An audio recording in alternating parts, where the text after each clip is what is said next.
척추 건강, 관절 건강 걱정되시는 분들 많으시죠? 매주 금요일 명의에게 바로바로 물어보십시오. 정형외과 의학박사 양혁재 메드렉스 대표 원장 전화 연결되어 있습니다. 원장님 안녕하십니까? 네, 안녕하세요. 예, 네. 오늘 불금톡방 어떤 주제로 얘기해 주실 겁니까? 네, 오늘은 무릎의 아주 대표적인 질환 중에 하나인 반월상 연골판 손상과 그 무릎의 통증에 대해서 말씀드리도록 하겠습니다. 예, 반월상 연골판 손상과 무릎 통증이요. 네. 네, 우리 청취자분들 오늘 이 불금톡방 주제가 반월상 연골판 손상과 무릎 통증이라고 하니까 요거 관련해 가지고 궁금한 점 있으시면 저에게 문자 주십시오. 지금 불금톡방 게시판 열어놓고 있습니다. 단문 50원, 장문 100원이 드는 샵 0999번으로 보내주시면 우리 원장님이 궁금증 바로 해결해 드릴 겁니다. 원장님, 이 네. 젊은 분들도 무릎 통증으로 병원을 많이 찾고 있다고 해요. 이게 바로 이제 반월상 연골판이 손상됐기 때문에 그런 건가요? 이게 정확하게 어떤 질환입니까? 네, 흔히들 연골 찢었다 이런 얘기를 많이 하는데 그게 예. 이제 반월상 연골판이 찢어졌을 때 얘기를 합니다. 그래서 반월상 연골판은 무릎의 관절 안에 자리 잡은 약간 C자형 모양의 물렁한 연골 조직입니다. 그래서 우리가 걷거나 뛸 때 무릎에서 충격을 흡수해주고 관절을 안정시켜주는 아주 중요한 쿠션 역할을 하게 되는데요. 예. 스포츠 활동이나 방향을 급하게 바꾸거나 비틀리는 동작 아니면 점프하고 나서 착지를 실수하게 되면 쉽게 찢어질 수가 있습니다. 그래서 예. 뭐 특히 축구나 아니면 스키, 테니스나 배드민턴처럼 회전이 많으면서 활동량이 많은 운동에서 자주 발생하고요. 예. 일단 손상이 생기면 무릎이 붓거나 구부릴 때 걸리는 느낌, 딱딱 소리가 나거나 아니면 심하면 무릎이 잠기는 이 락킹 증상이라고 하는데요. 예. 그러한 증상들이 나타날 수가 있어서 통증이 없이 그냥 넘어가는 경우도 있지만 방치하면은 더 큰 손상으로 진행되는 경우도 있습니다. 그 방금 저기 원장님께서 딱딱 소리 나는 경우 말씀해 주셨잖아요. 뭐 네네네. 지난주에도 제가 살짝 그 질문 드리긴 했지만 그러면 이게 관절이 고장 난 거라고 봐야 됩니까? 이거 그렇진 않죠? 네, 이게 소리가 난다고 무조건 고장난 건 아닙니다. 그래서 꽤 많은 분들이 예. 소리 때문에 또 오시는 분들이 있는데요. 그게 이제 대부분은 이제 인대가 살짝 튕기거나 관절 내에 이제 가스방울이 터지면서 일시적으로 나는 소리일 수가 있어서 그래요? 대부분은 무해합니다. 그런데 가끔씩은 이제 이런 연골산 손상이나 인대 손상이 통증과 동반된다고 하면 예. 문제가 있을 수 있으니까요. 이때는 병원에 오셔서 확인 받아보시는 것이 좋습니다.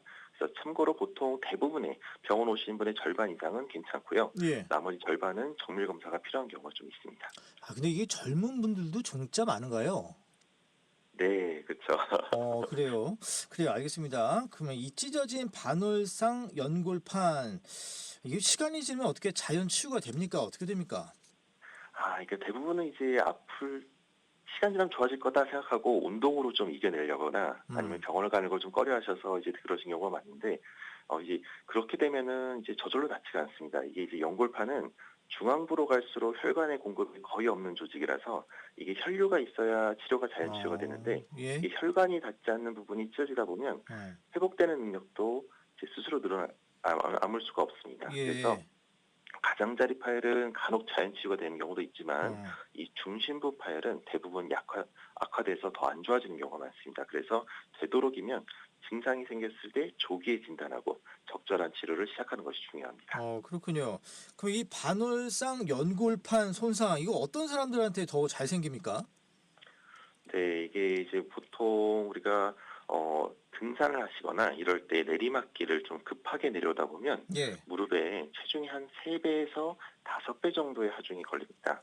거기에 이제 급경사나 돌부리, 미끄러운 지면에 겹치게 되면 반월상 연골판이 충격을 받기가 쉽죠. 예. 젊은 층에서는 주로 격렬한 스포츠, 헬스장에서 무리한 스쿼트를 한다든지 런지를 할 때 손상이 되기도 합니다.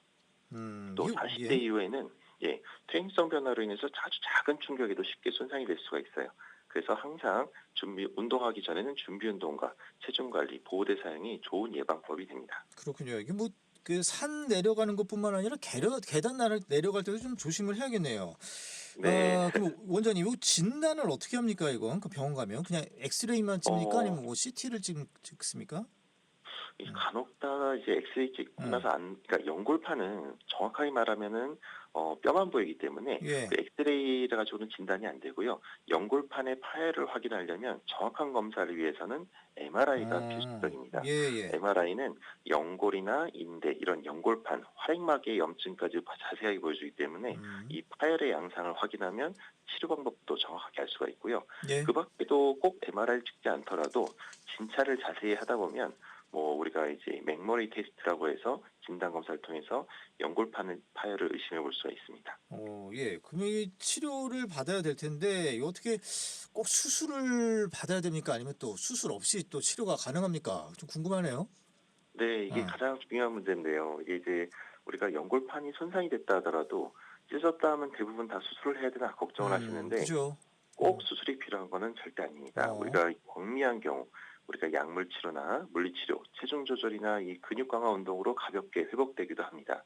하지만 이게 증상이 너무 한 2, 3주나 한 달 이상 되거나 예. 이 붓기가 안 가라앉고 계단을 내려갈 때 계속 불편감이 있다. 그러면은 그때는 좀 수술을 고민해야 됩니다. 그래서 수술은 보통 관절경으로 하게 되니까 찢어진 부위를 깔끔하게 다듬어주는 절제술이나 아니면 봉합하는 봉합수술을 많이 하게 되는데요.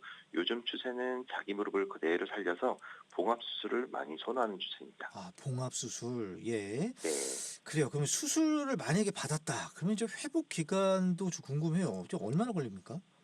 맞습니다. 요즘에는 이제 수술을 한다 하더라도 직장에서 일하시거나 이런 것들이 있기 때문에 수술을 쉽게 결정하기 힘들어 하시는 분들이 있는데요. 예. 우리가 보통 부분적으로 절제술만 하는 경우는 바로 일상생활에 복귀가 가능한데, 이제 보통 12주에서 안에 일상생활이 바로 가능해집니다. 근데 이제 빨리 회복되시는 분들은 3, 4주 만에 회복되는 경우도 있고요. 예. 만약에 봉합수술을 하는 경우는 4주 정도는 체중 부하를 안 해야 되기 때문에 보조기나 목발을 써가지고 한 달 정도의 안정 가료가 좀 필요합니다. 그래서 평소 우리가 이제 완전한 회복은 한 3개월에서 6개월 정도를 보기 때문에 젊을수록 이런 회복을 좀 촉진하려면 미리부터 건강관리나 이 근력이 좀 있으신 분들이 회복이 더 빠르니까 이런 쪽으로 해서 운동하고 관리하시는 분들이 훨씬 더 회복이 빠른 편이 나갈 수 있겠습니다. 그렇군요. 아무래도 젊으신 분들이 좀 회복도 빠르다 그 말씀이시군요. 네. 네. 저희가 지금 톡방 게시판 지금 계속 열어두고 있거든요. 그 양쌤의 불금 톡방 게시판에 지금 문자들 많이 들어오고 있습니다. 저희 양쌤에게 질문 올려주시면 곧바로 이제 시원하게 궁금증 풀어주실 텐데 그 원장님 요거 하나 질문 들어왔어요. 2418번님 질문 주셨어요. 수술을 받는다면 관절 내시경 수술이 덜 무섭다고 하던데 실제로 어떻습니까? 이렇게 문자 주셨어요. 네, 맞습니다. 이게 많이들 수술하면 겁내하시는데 이제 관절 내시경은 말 그대로 이제 작은 구멍, 이제 0.7cm 되는 아주 작은 구멍 2개나 아니면 3개 정도를 통해서 이 아픈 부위에 직접 카메라를 들여대고 카메라로 미세하게 세밀한 그 손상된 소견을 직접 확인해가지고 여러 가지 기구들이 있습니다. 그 기구를 이용해서 치료하기 때문에 딱 아픈 부위만 치료하고 나오는, 그래서 뼈나 인대를 건드리지 않고 그 손상된 부위만 치료하고 나오기 때문에 출혈도 적고 흉터도 거의 남지가 않습니다. 그래서 당일 퇴원하는 경우도 있고요. 통증이 없어서. 그래서 보통 절제술만 하는 경우는 바로 수술하고 다다음날도 바로 걸어 다니시는 분도 있으세요. 그래서 회복이 빠르다는 게 가장 큰 장점이고 환자의 만족도도 상당히 좋은 편입니다. 그렇군요. 예. 그러면 이제 또 저희가 또 환자 입장에서는 그 재발 위험 요것도 좀 걱정이에요. 예. 한 번째지만 또 이게 아무래도 이게 그 회복력이 적다고 하니까 어떻게 좀 재발 위험이 있을까? 그것도 좀 걱정인데 어떻게 보세요? 네, 정말 중요한 질문인데요. 이게 재발이 될 위험성이 있습니다. 그래서 우리가 한번 치료하고 나와서 통증이 없어졌다 그러면 다 나았구나 하면서 막 지내시는 분들이 꽤 있는데, 한 번 손상된 이 연골판이라는 조직은 구조적으로 또 약해질 수가 있어서 재파열의 위험성이 존재합니다. 그래서 특히나 잘못된 자세, 또 준비 운동이 부족하거나 또 급격한 방향 전환 등 또 좀 무리한 스포츠 활동을 바로 하게 되면 재파열의 위험성이 있어서 수술 후에도 반드시 증상이 없다 하더라도 꾸준한 하체 근육 강화 운동과 유산소 운동이 중요하고요. 운동을 할 땐 항상 미리 준비 운동과 스트레칭을 철저히 해주시는 것이 중요합니다. 우리가 마치 뭐 평생 쓰는 무릎 보험이라고 생각하시고 예. 꾸준하게 관리를 꼭 하셔야 됩니다. 스트레칭 어떻게 뭐 어디 운동하거나 그럴 때 어떤 스트레칭이 중요하다. 이거 사전 준비 운동이 중요하겠네요. 네네. 알겠습니다. 저기 원장님, 저희 마무리할 시간인데 이 좀 네.